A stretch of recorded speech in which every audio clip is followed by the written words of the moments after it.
안녕하세요 여러분, 수익률 상승에 도움을 드리고 싶은 헬퍼입니다.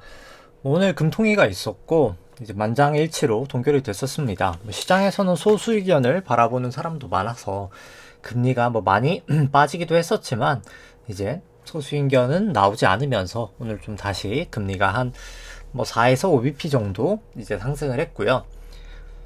결국 시장은 그래도 못해도 10월에는 금리를 내리지 않을까 국내 쪽은 보고 있고, 미국 쪽도 9월 정도에는 금리를 내리지 않을까가 지금 시장 금리의 한 70% 정도 반영이 돼 있는 상태입니다. 근데 문제는 금리를 내려도 사실 답이 없다라는 거죠. 매번 얘기를 하는 얘기입니다만, 금리를 인하한들 사실 금리를 왜 인하할까라고 말씀을 많이 드립니다만, 금리를 인하하는 거는 결국 대출이 많이 나가기 위해 인하를 하는 그런 결정을 하게 됩니다. 근데 대출을 많이 하려고 해도 문제는 지금 이미 대출이 다 나가 있다라는 겁니다. 일단 우리나라를 먼저 한번 볼까요? 이제 우리나라 같은 경우에 최근에 이제 대출이 상당히 이제 올해 초부터 해서 많이 증가한다라는 뉴스를 보신 적이 있으실 겁니다. 아니면 조금만 찾아보셔도 그런 뉴스들이 되게 많거든요. 근데 이제 은행 쪽 예대율을 보면은 4월 말 기준으로, 가장 최근 값이 4월 말이기 때문에 4월 말 기준으로 예대율이 한 91%까지 상승해 있습니다. 근데 이게 은행뿐만 아니라 전체 금융기관을 다 합쳐진 걸로 보면은 약 한 88%까지 상승을 했고요. 4월 말이 그렇다라고 치면은 5월, 6월, 지금 7월 초까지 했을 때 거의 목전까지 차 있다라고 보실 수가 있을 것 같습니다. 그럼 이제 예대율이 왜 차는 게 문제냐라고 하실 수 있겠지만, 예대율이 다 차면은 금리를 인하해서 사실 예금이 많이 들어오고 그 예금이 대출이 나가고 그렇게 돼야 이제 경기가 회복이 될 수 있는데, 이미 금리 인하 선반영이 되면서 대출이 이미 다 나가 버린 거예요. 그러면 사실 인하를 해도 답이 없는 거죠. 답이 있으려면은 또 다른 방법이 있죠. 답이 있으려면은 예금을 늘려줘 버리면 되는데, 그게 이제 양적 완화죠. 근데 양적 완화도 사실 할 수 없다라는 게 이제 결론이다라고 계속 말씀을 드리고 있습니다. 그러니까 왜 양적 완화를 할 수 없냐면, 이제 이게 자산 부채 계정을 알아야 되는데, 이제 연준 같은 경우가 이제 중앙은행이 결국 이제 자산을 매입을 하면은 이제 국채를 사주면은 부채도 뭔가 하나 늘어야 되겠죠. 그때 이제 보통 지급준비금이 이렇게 늡니다. 이게 은행의 현금인데 빨간 색깔 지준이 이렇게 늘는데 보시면 이제 21년 이 정도부터 지준이 늘지 못하고 있다는 걸 보실 수 있습니다. 근데 이제 그 현상이 매번 말씀드리는 SLR 때문이고요. 이게 이제 보완적 자기자본 비율인데, 이제 자본 나누기 자산인데, 이게 이제 글로벌 중요 은행들이 이제 5%가 넘어야 됩니다. 근데 이제 현금이 많이 늘다 보니까 이게 5%까지 다 목에 찬 거예요. 그래서 지준이 못 느니까 대신 이 RRP라는 게 느는데, RRP는 이제 시중에서 단기 차입을 연준이 하는 거기 때문에 그만큼 시중에서 돈을 차입해야 된다는 것 자체가 시중에 있는 돈을 빨아당기는 거죠. 근데 이제 이 당시 미국 기준금리가 0%인데 0%로 3조 달러 정도를 됐었는데, 미국 GDP가 한 27조 달러 정도 지금 되고 전 세계 GDP가 한 100조 달러 정도 됩니다. 근데 3조 달러면 얼마나 큰 돈인 줄 아시겠죠? 이제 그 돈을 이제 땡기려다 보니까 금리가 이제 사실 물가를 떠나서도 올라갈 수밖에 없었던 겁니다. 근데 중요한 거는 이제 그건 과거의 얘기고, 앞으로도 왜 할 수 없냐라고 하면은, 앞으로도 결국 이 RRP가 사라지고 나서 꽤나 지준도 더 많이 깎이지 않는다라고 하면은 또다시 이 RRP가 늘면서 단기 금리를 올리는 요소로 양적 완화가 오히려 작용을 할 겁니다. 장기 금리는 눌리겠지만 단기 금리가 높아지는 그런 현상이 발생을 할 거다라는 얘기죠. 일단 오늘 얘기는 여기까지 하고, 일단 지난주 대비해서 이제 지준이랑 연준 이제 부채 계정들 한번 움직임 한번 먼저 살펴보죠. 지준 같은 경우가 좀 크게 감소를 하면서 한 1185억 달러 정도 감소가 됐습니다. TGA 재무부 일반 계정 같은 경우에 40억 달러 정도 감소가 됐고요. RRP 같은 경우가 한 685억 달러. 근데 특히 이제 온 RRP 이제 시장이랑 거래하는 거는 좀 2739억 달러 정도 좀 대규모로 감소를 하면서 연준 순유동성이 629억 달러 정도 증가가 됐습니다. 아무래도 증시가 올라가는 이유의 가장 큰 요인이 아마 이 순유동성이 조금 크게 증가한 부분이지 않을까 생각을 하고요. 근데 다만 이제 총자산 같은 경우에는 그래도 한 96억 달러 정도 감소가 됐습니다. 국채 발행되고 있는 거 보면은 10월 9일자까지 최근 기준으로 봤을 때 단기 국채 한 200억 달러 정도 발행이 됐고요. 장기 국채가 766억 달러 정도 발행이 되면서 향후 남아있는 잔액이 한 5,700억 달러 정도 남아 있습니다. 이제 2Q 같은 경우에는 순발행이 사실 580억 달러 정도밖에 되지 않았지만 이제 3Q에는 6,700억 달러 정도 훨씬 큰 금액이기 때문에 이제 아무래도 좀 국채 발행 부담도 좀 더 있지 않을까라고 생각을 하고요. RRP 같은 경우가 사실 계속 올해 같은 경우에도 6천억 달러 정도 감소를 하면서 이제 좀 이 순유동성이 감소하는 거를 좀 많이 커버를 시켜주고 있지만 이제 이게 다 끝나고 나면은 사실 좀 더 시장에 미치는 영향이 클 거다라고 계속 얘기를 드리고 있습니다. 뭐 데이터들 일단 먼저 살펴보면은 이제 BDI가 좀 약간씩 빠지고 있는 모습, 그리고 SCFI가 약간 조금 기울기가 완만해지는 모습이지만 이제 BDI 대비해서 SCFI는 여전히 좀 아직까지는 좀 올라가고 있는 그런 추세다라고 보실 수 있고요. 통화 승수랑 통화 유통 속도가 높아지는 거는 이제 재정 정책의 영향이다. 이제 국채 발행을 많이 하고 그걸 이제 재정 정책으로 지금 쓰고 있는 그 부분의 영향이다라고 보실 수 있고요.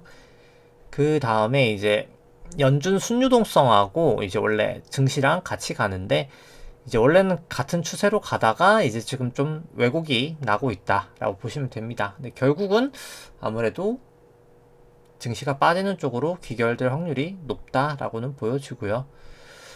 그 다음에 뭐 예대율 같은 경우에는 미국 같은 경우는 70으로 보이지만 이게 SLR이라는 규제를 사용하기 때문에 사실상 지금 닷컴버블과 2008년과 같은 100% 수준이다라고 이해를 해주시면 될 것 같고요. 그 다음에 다 밑에 쪽 거는 넘어가고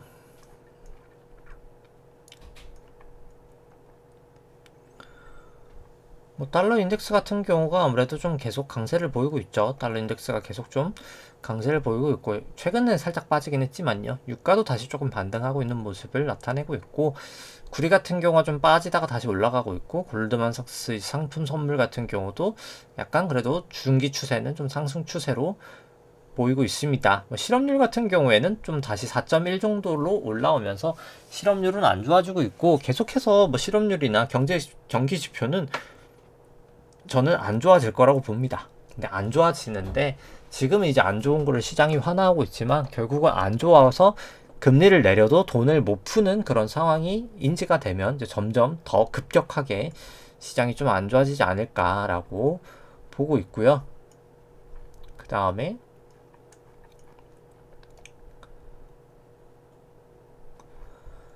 보시면은 그 다음에 이제 뭐 최근에 좀 계속 이슈가 나오긴 합니다만 이 SFR 금리가 ESFR 금리보다 이제 결국 레포 단기 차입하는 금리가 지중길이 거래하는 그 금리보다 계속해서 좀 높아지고 있는 게 이건 이제 담보금리가 이제 무담보인데 아무래도 담보금리가 더 높아지는 것 자체가 이제 슬슬 유동성이 조금 경색이 되고 있는 그런 상황이다라고 보시면 될 것 같고 그 다음에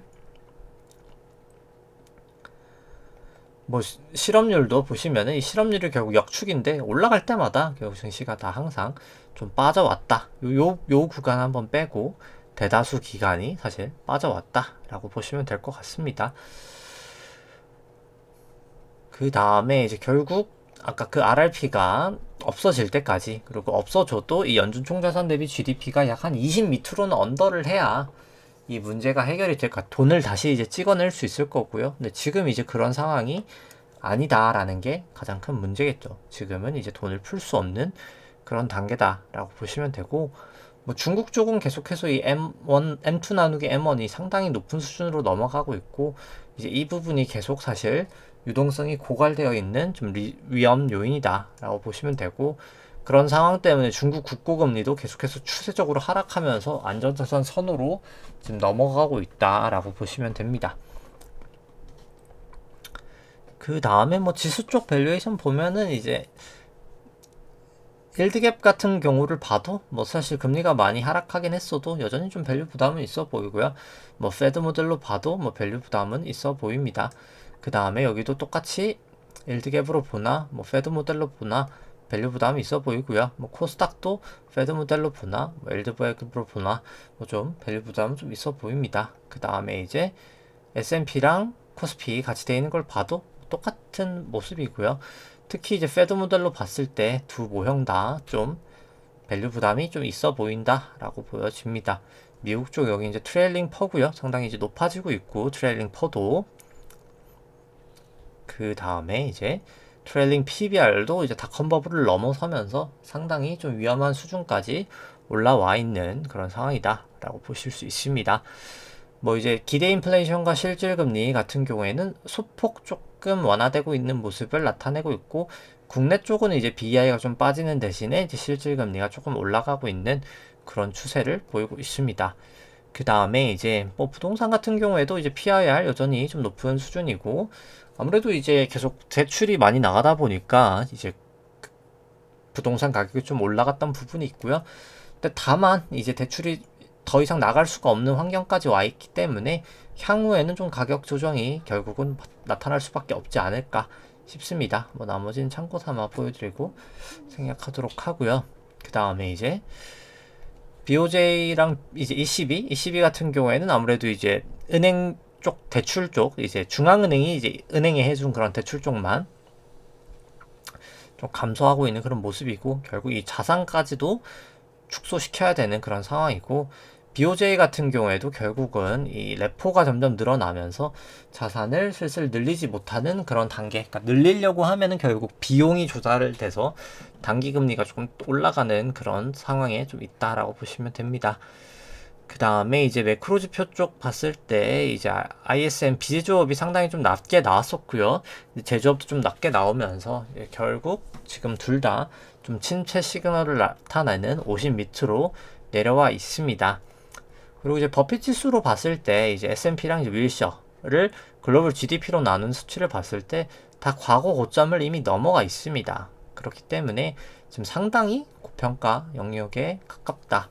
라고 보여집니다. 뭐 보통 이제 버핏 지수는 윌셔 5000으로 보고요. 이제 윌셔 5000이 대부분의 미국 증시를 대표하기 때문에 다 종목들이 다 들어가 있기 때문에 윌셔 5000으로 봤을 때 GDP를 지금 역대 최고치를 지금 갱신해 있는 그 정도 고평가 영역이다라고 보실 수 있을 것 같습니다.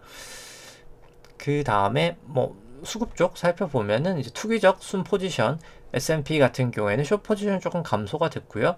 나스닥 같은 경우는 살짝 롱 포지션이 좀 증가가 됐습니다.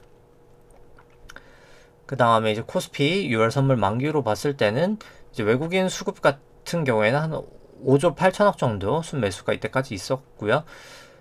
선물 같은 경우에도 3조 9천억, 결국 외국인이 조금 약간 수급을 주도했다라고 보실 수 있습니다. 작년 연초부터도 외국인이 조금 수급을 주도하는 그런 모습이었고요.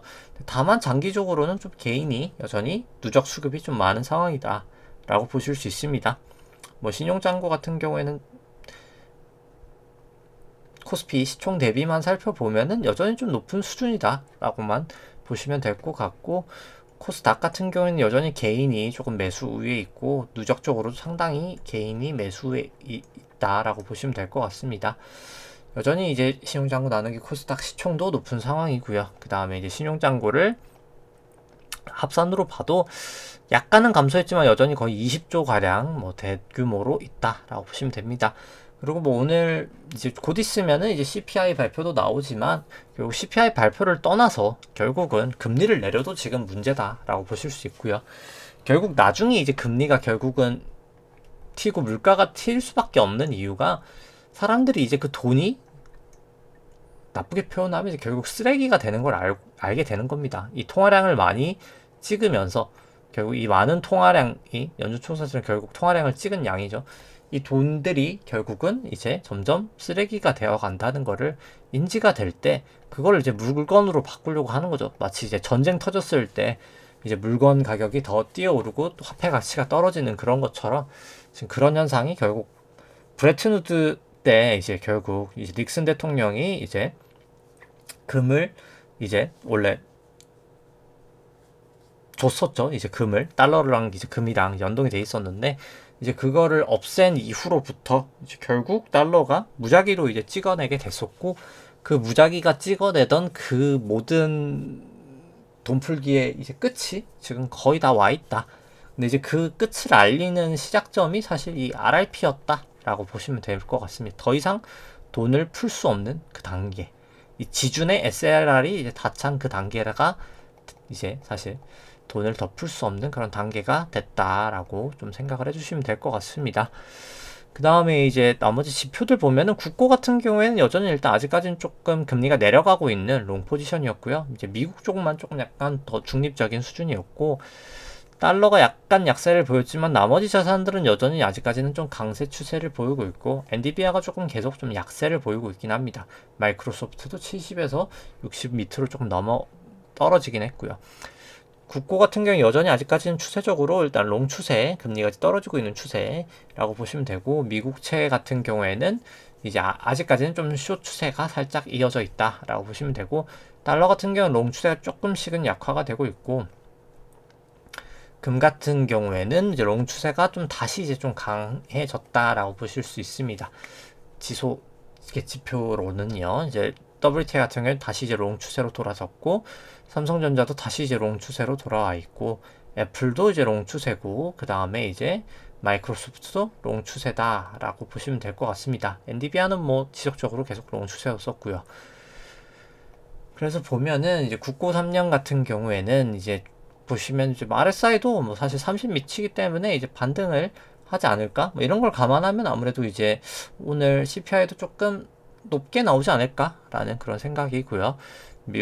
우리나라 국고 10년도 뭐 마찬가지이기 때문에 생략하고 미국채 10년물 같은 경우에는 이제 뭐 RSI는 엄청 낮진 않지만 좀 계속 올라가고 있는 그런 추세다라고 보여지고 달러원 같은 경우에도 뭐 큰 움직임은 없긴 합니다. 이제 여기도 RSI도 그렇고 그 다음에 이제 뭐 금 같은 경우도 뭐 마찬가지로 뭐 그냥 보여드리기만 하고 뭐 큰 움직임은 없고요. 사실 지금은 좀 지지부진한 모양새고 뭐 WTI 같은 경우에도 뭐 특별하게 지금 움직임이 막 엄청 좀 눈에 띄는 그런 형국은 아닙니다.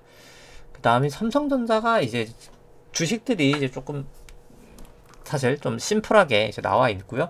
모이고 벌어져 있고 결국 이게 다시 빨간색으로 밑으로 뚫리면 그때 좀 급격하게 하락하지 않을까 싶고 이탈 정도도 이제 사실 과거 이제 고점 수준까지 다 와버렸기 때문에 더 랠리를 하는 거는 이제 좀 가능성이 좀 희박해 보이는 수준까지 RSI도 그렇고 와 있습니다.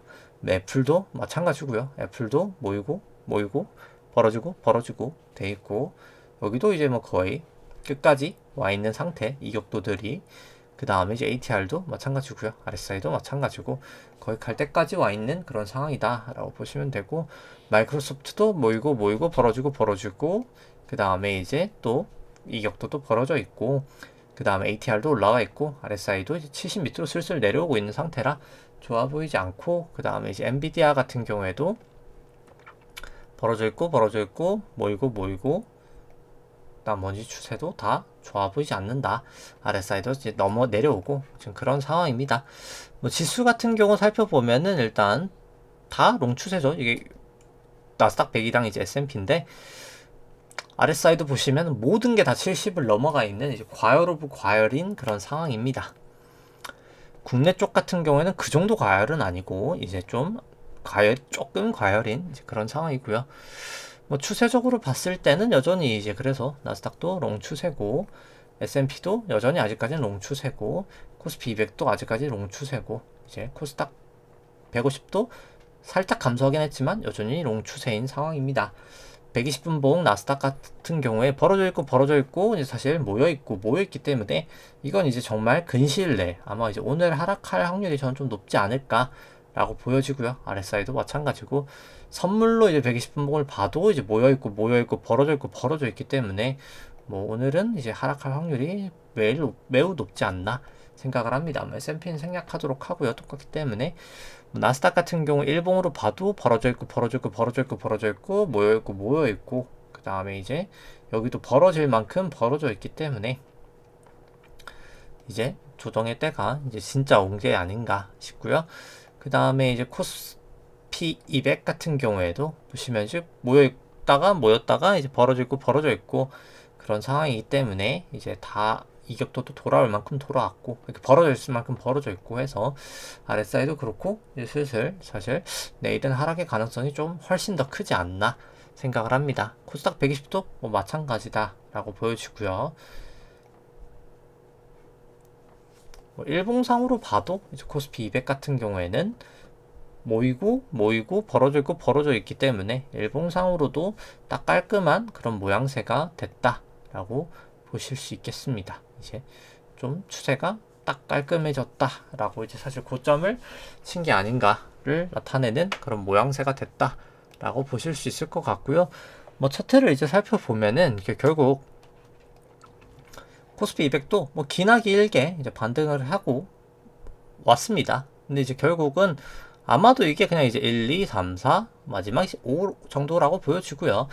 거의 끝에 끝을 다 와 있고 RSI를 봐도 뭐 결국 끝에 끝을 오지 않았나. 도지 모양이면서 여기가 좀 고점일 확률이 높을 것 같고요. 좀 그렇게 생각을 하는 게 이제 사실 볼린저 50하고 200으로 봤을 때 3주봉으로도 여기 지금 거의 딱 닿여 있거든요. 사실 여기나 요 부근에서 결국은 크게 넘지 않은 상황에서 좀 빠지는 모습이 나타나지 않을까 생각을 하고 뭐 코스닥 같은 경우에도 구름대를 결국 넘지 못하고 이게 그냥 ABC 조정으로 좀 떨어지는 모습이 나타나는 게 아닌가 생각을 해봅니다. 이제 결국 S&P 같은 경우에도 정말 이제 기나긴 좀 상승이었다라고 보여지고요. 이제 여기까지 해서 결국 2009년도 바닥 이후로부터 이제 1, 2 여기까지 길게 그냥 여기가 이제 3에 4였던 거고 3이 나오고 4가 나오고 마지막 5가 지금 끝이 난 거라고 보여지고요.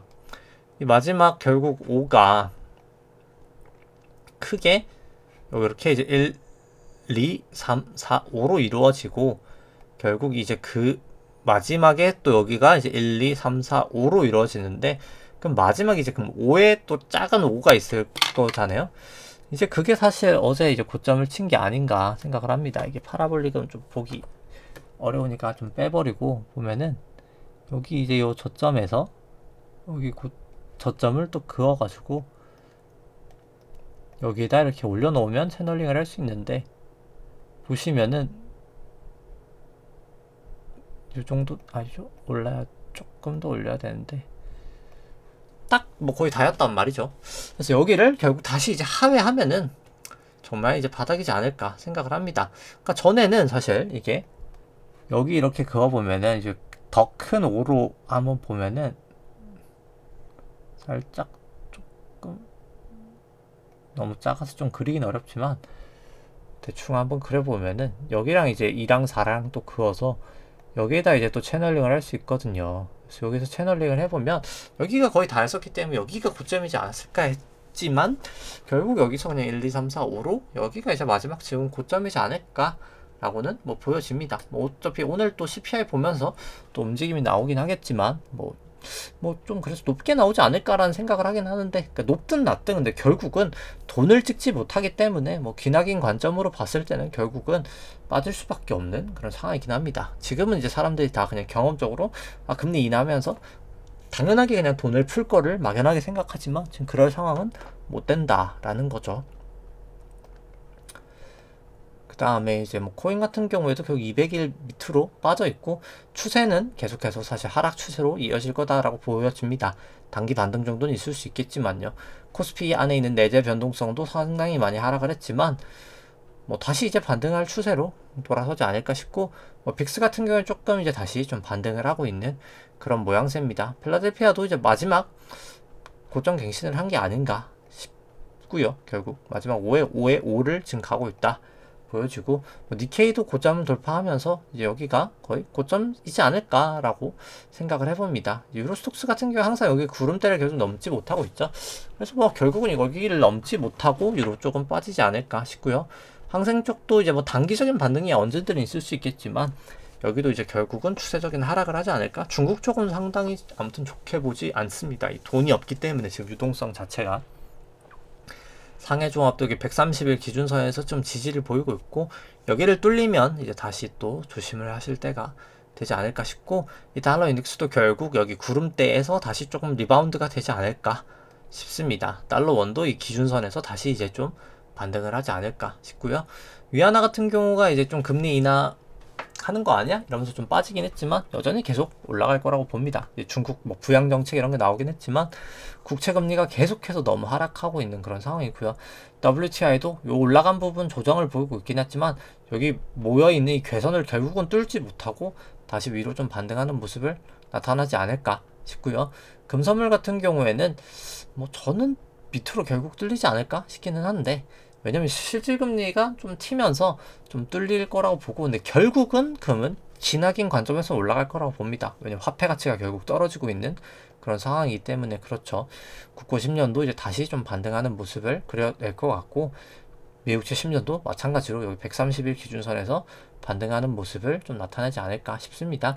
삼성전자도 이제 슬슬 이제 볼린저를 이제 이탈을 하는 모습이 나타나는 것 같고요.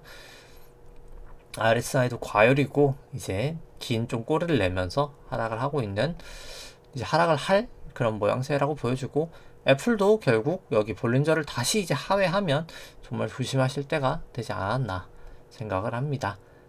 엔비디아도 결국 여기를 넘든 말든 결국은 저는 뭐 고점 근처에 와 있다 라고 보여지고요. 이제 슬슬 추세의 힘이 약해지는 건 엔비디아는 좀 명확하게 보이고 있고요. 테슬라도 결국 도지 나오고 거의 뭐 그냥 삼선 정도 모양이 그려지면서 이제 결국은 하락하는 모습으로 이 과열된 차트가 끝이 나지 않을까 생각을 합니다. 결국 이게 ABC 정도로 반등을 하고 추세적인 하락이 다시 나타나는 그런 모습이 나타나지 않을까 라고 생각을 합니다. 그래서 결과론적으로 결국은 이 연준 순유동성대로 갈 거고, 결국은 꺾일 거고요. 이제 사람들이 이제 돈을 풀 거다라고 하지만 돈을 풀 수가 없다. 그리고 금리를 내려도 결국 예대율이 다 차있기 때문에 대출이 더 이상 이제 쉽게 나가지 못하는 상황이고, 대출이 나가기 위해 돈을 풀기 위해서는 결국 단기금리가 튀는 그런 악순환이 발생되기 때문에, 결국 해결책은 뭐냐면은 긴 시간 동안 다시 이제 경제가 성장되면서 예금을 모아야 됩니다. 이제. 근데 그거는 이제 아주 오랜 시간이 걸린다는 거죠. 그러니까 결국 빚으로 쌓아온 탑이 이제는 무너질 때가 됐고, 이제 그거에 대한 좀 리스크 관리를 하실 필요가 있다라고 생각하면서 오늘 방송 여기까지 하도록 하겠습니다. 네, 좋아요와 구독 누르시면 감사하겠습니다. 이상입니다.